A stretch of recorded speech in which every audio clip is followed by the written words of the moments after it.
It's the sort of building where your imagination could well run riot, where you might expect to see a ghost round every staircase and every dark passageway and corridor. But one member of staff who works here believes that it's not just imagination, that there really is something inside this castle. The White Files is here to investigate.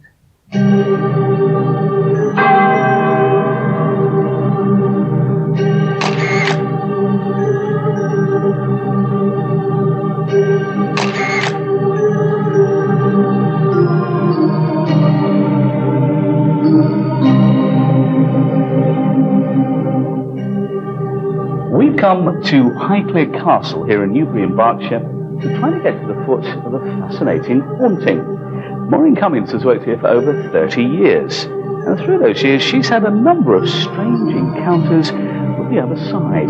So, with the help of our psychic, Gloria Conway, and the castle manager, Adrian Wiley, we're going to try and get to the foot of exactly what's going on here. There's been a house here since the year 700, so it goes back many, many years. Great owners over the past. It used to be the summer palace for the bishops of Winchester, but for the last 250 years it's been much loved over the Earl of Catherine's of Carnarvon, which the fifth Earl, I guess, is probably the most famous, who found the tomb of Tutankhamun. I was working late at night in the corridor, which is the basement downstairs, and I was buffing the floor, and the doors sprung open and the wind came up. The wind could not have pushed these doors open, the big heavy fire doors. And my husband come to the door just at about 10 o'clock at night, and to see if I'd finished, and he said, "I'm off home," he said.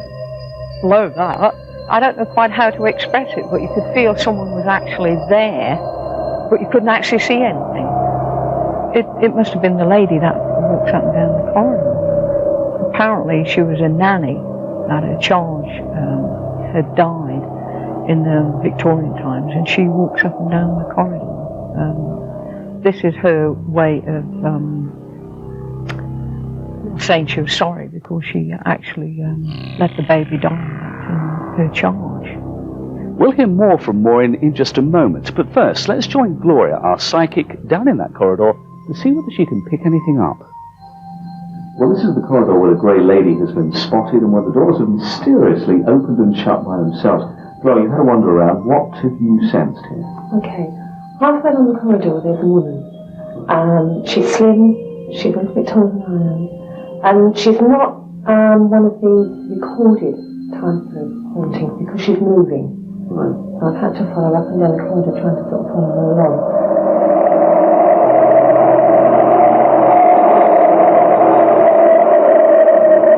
Gloria, we've all heard of poltergeist activity, but is it possible that spirits can physically interact with things like doors and actually make them open? Quite honestly, yes, they can. How it actually works, we don't know. Some form of energy. Some people call it an ectoplasmic nerve, which apparently is a ball of ectoplasm that the spirit can bring out and use it to open windows or even break windows, and also to push doors, push people. So yes, it can happen.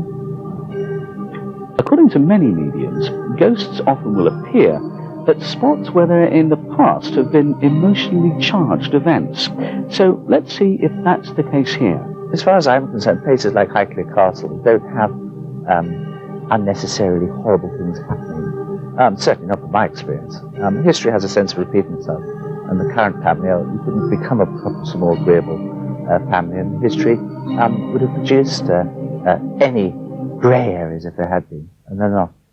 Now, the corridor isn't the only hotspot in this building. Let's see what else Maureen has experienced. When I was second cook to the 6th Earl of Carnarvon and worked with Ivy, every day she came on a regular basis at 8:30, and there was a spirit entombed walled up in the tree outside the kitchen door. And this particular morning we had a very stormy night, and just as I was waiting outside the back door, the tree fell down, and it was either sheer coincidence you hadn't arrived on time, and you just had a very eerie feeling and a shiver go down your spine.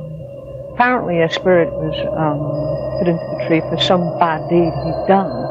But in my opinion, it must have been a good spirit, because he was looking after Ivy, the cook. So, it was just a story that's been handed down.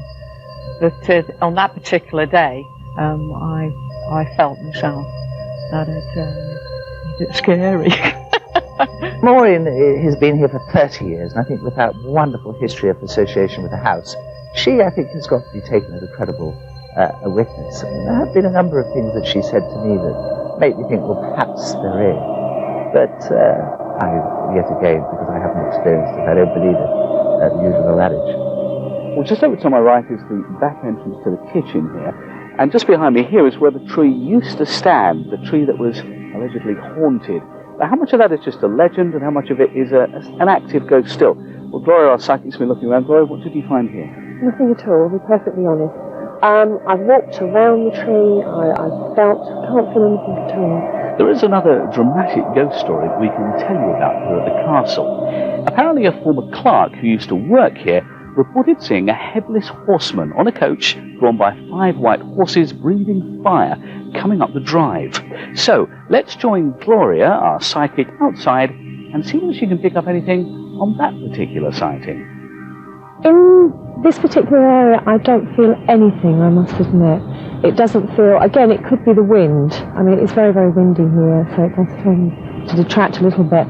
But over there, at the other side of the house over there, there's something very strong, very elemental, very basic.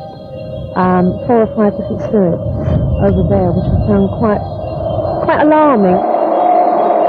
When I went in there, I actually sort of wanted to look over my shoulder because I was quite nervous. It's quite creepy over there. Nothing here. There certainly seems to generally be a very warm, friendly feeling inside this building. Although it has to be said that Maureen, who's worked here for 30 years, is convinced she's had a supernatural experience. Adrian, the castle manager, on the other hand, he's convinced it's all a load of hogwash. He doesn't believe in ghosts at all. But you can't get away from the fact that our clairvoyant, Gloria, certainly did pick some things up.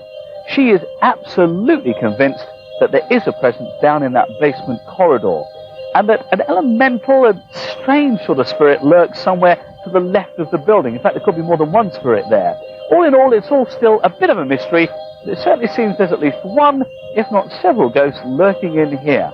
I wonder whether she knows anything about it.